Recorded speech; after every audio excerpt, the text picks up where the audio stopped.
O Apocalipse de Pedro é um antigo texto cristão apócrifo, que foi descoberto em uma caverna em Nag Hammadi no Egito, em 1945. Foi escrito por volta do final do segundo século ou no início do terceiro século depois de Cristo, e foi preservado em copta, uma antiga língua egípcia. A caverna continha vários manuscritos cristãos gnósticos, incluindo o Apocalipse de Pedro. O primeiro livro está escrito em grego e apresenta 3 visões que Pedro teve sobre a crucifixão e ressurreição de Jesus. Além de refutar as ideias contrárias ao pensamento gnóstico, o Apocalipse de Pedro tinha a intenção em sua época, de oferecer uma interpretação autêntica da paixão de Jesus, e encorajar um seleto grupo de cristãos gnósticos que consideravam Pedro como fundamento de fé. Na obra, Pedro é retratado como um verdadeiro gnóstico, capaz de discernir entre o falso e o verdadeiro, diferentemente do Pedro dos eclesiásticos, que são duramente criticados pelos gnósticos. O apóstolo Paulo na primeira carta aos Tessalonicenses, capítulo 5, versículos de 20 a 22, nos alerta da seguinte forma: Não desprezeis as profecias, examinai tudo, retém apenas o que é bom, guardai-vos de toda espécie de mal. Introdução. Quando o Salvador estava sentado no templo, no 300º ano da edificação, e no mês da construção da 10ª coluna, satisfeito com a grandeza da majestade vivente e incorruptível, ele me disse: Pedro, bem-aventurados os de cima que pertencem ao Pai, que através de mim há revelado a vida para aqueles que são da vida, pois eu os recordei, aqueles que estão edificados sobre a sólida base, que ouçam minhas palavras e que distingam as palavras da injustiça, e a transgressão da lei das palavras da justiça. Com efeito, eles procedem do alto, de cada palavra da plenitude da verdade, e têm sido iluminados com benevolência, por aquele a quem as potestades buscaram, mas não encontraram. Aquele que nem foi mencionado em nenhuma geração dos profetas.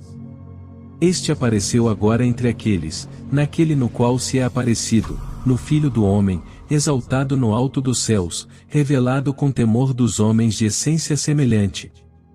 Mas tu, Pedro, sê perfeito segundo o nome que eu te coloquei, pedra, pois eu te escolhi, e fiz de ti um princípio para o resto, a quem eu chamei para o conhecimento. Sê forte até que venha o imitador da justiça, o imitador daquele que foi o primeiro a chamar-te. De fato, ele te chamou para que o conheça de um modo digno, por causa da rejeição de que foi alvo.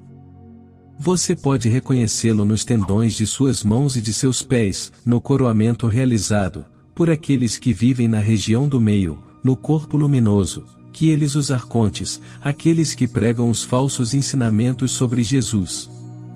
Apresentaram na esperança de estarem cumprindo um serviço de honrosa recompensa, quando ele ia recriminar-te 3 vezes naquela noite. O Salvador disse estas coisas, enquanto eu estava vendo um dos sacerdotes, e o povo que corria até nós com pedras para nos matar. Apavorei-me, pensando que íamos morrer. E ele me disse: Pedro, eu te disse diversas vezes que estes são cegos sem guias. Se queres conhecer sua cegueira, coloca as tuas mãos sobre os olhos de seu corpo, e diga o que vês. Quando eu lhe disse que não via nada, ele me disse: Não é possível que não veja nada. Ele me disse novamente: Faça o mesmo outra vez. E em mim se produziu medo e alegria ao mesmo tempo, pois vi uma luz nova, maior que a luz do dia. Logo a luz desceu sobre o Salvador, e eu lhe contei o que havia visto. E ele me disse de novo: Levanta tuas mãos e escuta o que dizem os sacerdotes e o povo. Eu ouvi os sacerdotes, enquanto estavam sentados com os escribas. As multidões gritavam aos brados. Quando o Salvador escutou essas coisas de mim, ele me disse: Apura os teus ouvidos e ouça o que estão dizendo, e escutei de novo. Enquanto estavas sentado, te louvam. Quando eu disse estas coisas, o Salvador disse: Te disse que estes são cegos e surdos. Escuta, pois, agora as que estão dizendo de forma misteriosa e conserva-as. Não as diga aos filhos deste mundo, pois eles blasfemariam contra ti neste mundo, já que eles não te conhecem, mas louvar-te-ão, assim que te conhecerem. Na verdade, muitos no início acolherão as nossas palavras, mas logo se distanciarão delas, por vontade do pai de seu erro, porque terão feito o que ele quis. Mas Deus lhes revelará em juízo, quer dizer, aos servidores da palavra. No entanto, os que se ajuntarem a ele serão seus prisioneiros, porque estão privados de conhecimento. Aquele que é inocente, bom e puro, é por eles entregue ao carrasco, e ao reino daqueles que louvam o Cristo restaurado. Eles louvam os homens que propagam a mentira, aqueles que virão depois de ti. Eles se aderirão ao nome de um morto, pensando que serão purificados por esse nome. Ao contrário, ficarão impuros e cairão em nome do erro, em mãos de um homem malvado e astuto, em dogmas multiformes, e serão governados na heresia. Acontecerá que alguns deles blasfemarão da verdade e proclamarão uma doutrina falsa. E dirão coisas mais, uns contra os outros. Alguns desses serão chamados, de aqueles que estão sob o poder dos arcontes, os que procedem de um homem e uma mulher nua, de uma multidão de formas e grande variedade de sofrimento.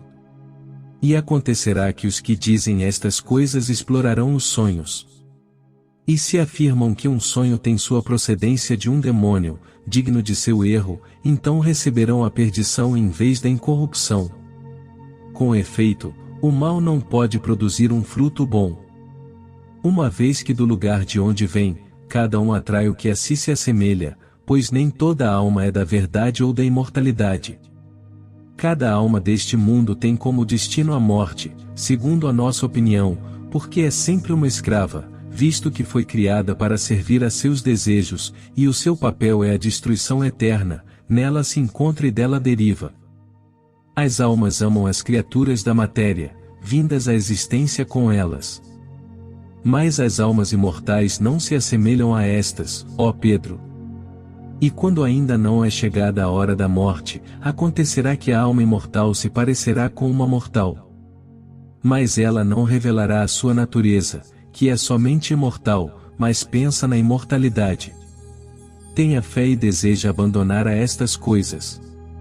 Em verdade, quem é inteligente não colhe figos de cardos ou espinhos, nem uvas de plantas espinhosas.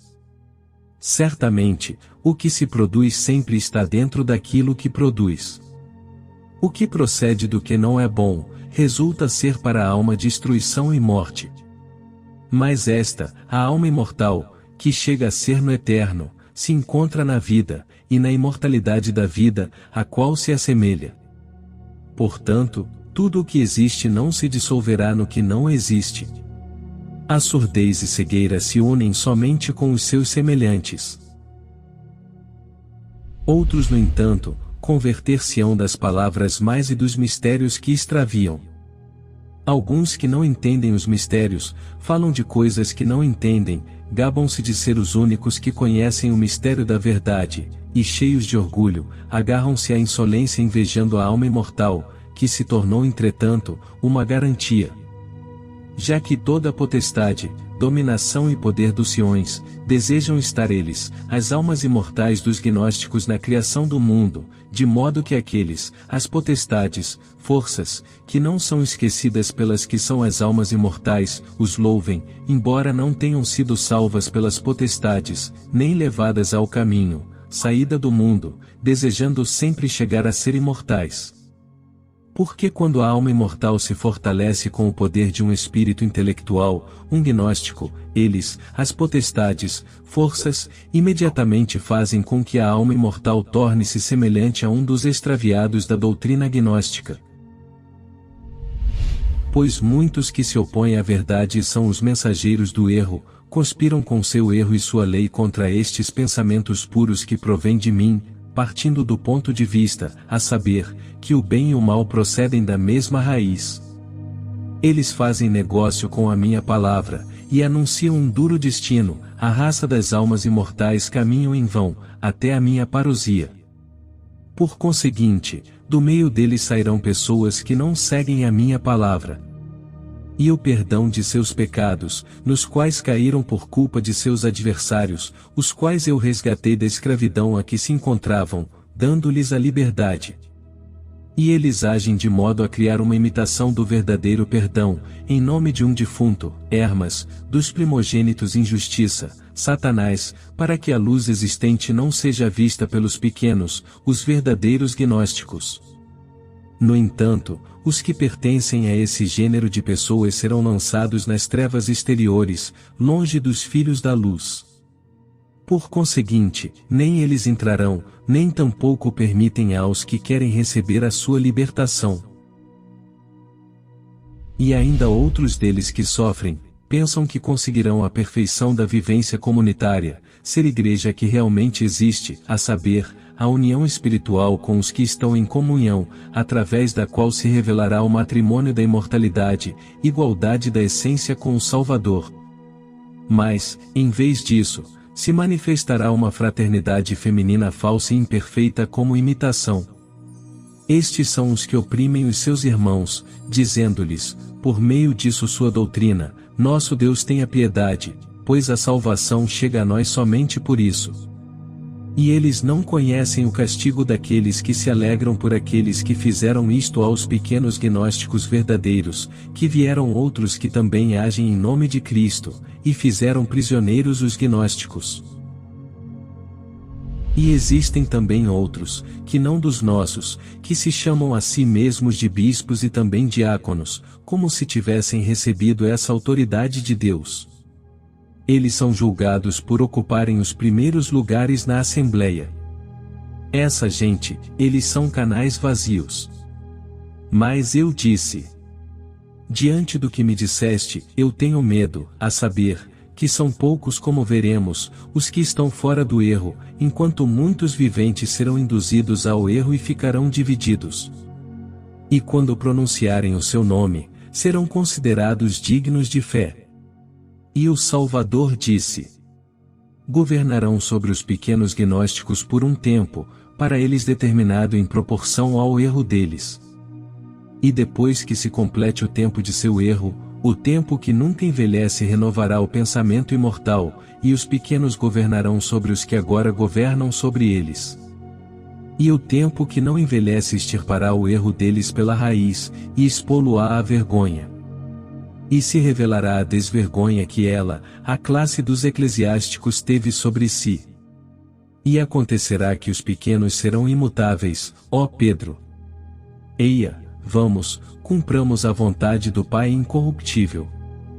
Com efeito, eles verão a sentença contra eles, os eclesiásticos, os quais ficarão e cairão em desgraça. Mas quanto a mim, eles não poderão tocar-me. Mas tu, ó Pedro, estarás no meio deles. Não temas por causa da covardia deles. A inteligência deles será limitada, pois o invisível lhes fará oposição. Enquanto me dizia estas coisas, vi o modo como eles o agarravam e o crucificavam. E eu disse: que vejo, ó Senhor?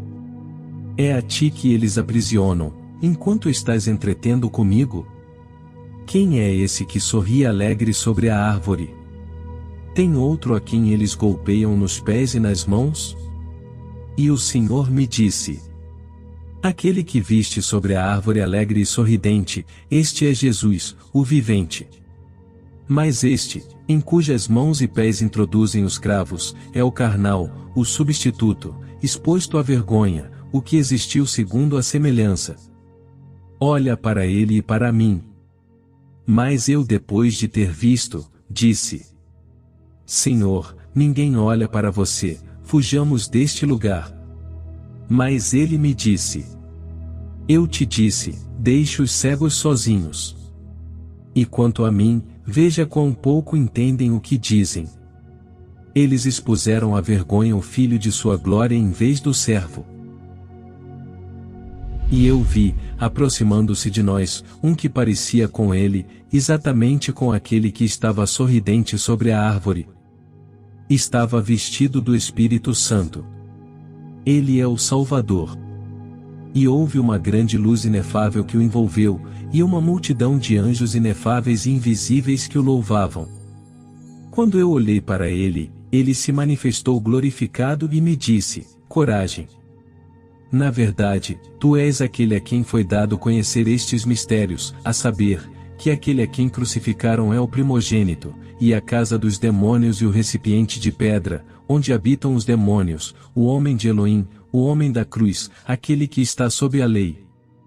Ao contrário, aquele que está junto dele é o Salvador vivente, ele, que primeiro que estava com ele, que prenderam e soltaram, aquele que alegre olha para os que o trataram com violência, enquanto eles estavam divididos. Por este motivo, ele ri de sua falta de visão, sabendo que são cegos de nascença. Existe, certamente, aquele que toma sobre si o sofrimento, pois o corpo é o substituto. No entanto, o corpo que eles libertaram é o meu corpo incorpóreo. Enquanto, eu sou o espírito intelectual pleno de luz radiante. Aquele que viste vindo sobre mim é nosso pleroma intelectual, aquele que une a luz perfeita ao meu Espírito Santo. Estas coisas, pois, que tu viste, tu deves transmiti-las a outra estirpe, aqueles que não provêm deste mundo. Porque um dom deste gênero não é dado a homens que não sejam imortais, mas tão somente naqueles que foram escolhidos em virtude de sua natureza imortal, naqueles que demonstraram ser capazes de acolhê-lo, este Espírito dar-lhes a própria plenitude. Por isso eu digo que, a todo aquele que tem, será dado, e terá em abundância. Mas, a quem não tem, ao homem deste lugar, aquele que está completamente morto, que está longe dos seres da criação que foram gerados, a esse que quando aparece alguém cuja natureza é imortal pensa que a possui. A ele será tirado o que não tem, e será dado àquele que tem. Tu, pois, sejas corajoso e não tenhas medo de nada. Porque eu estarei contigo para que nenhum de teus inimigos tenha poder sobre ti. A paz esteja contigo, seja forte. Quando Jesus disse estas coisas, Pedro voltou a si.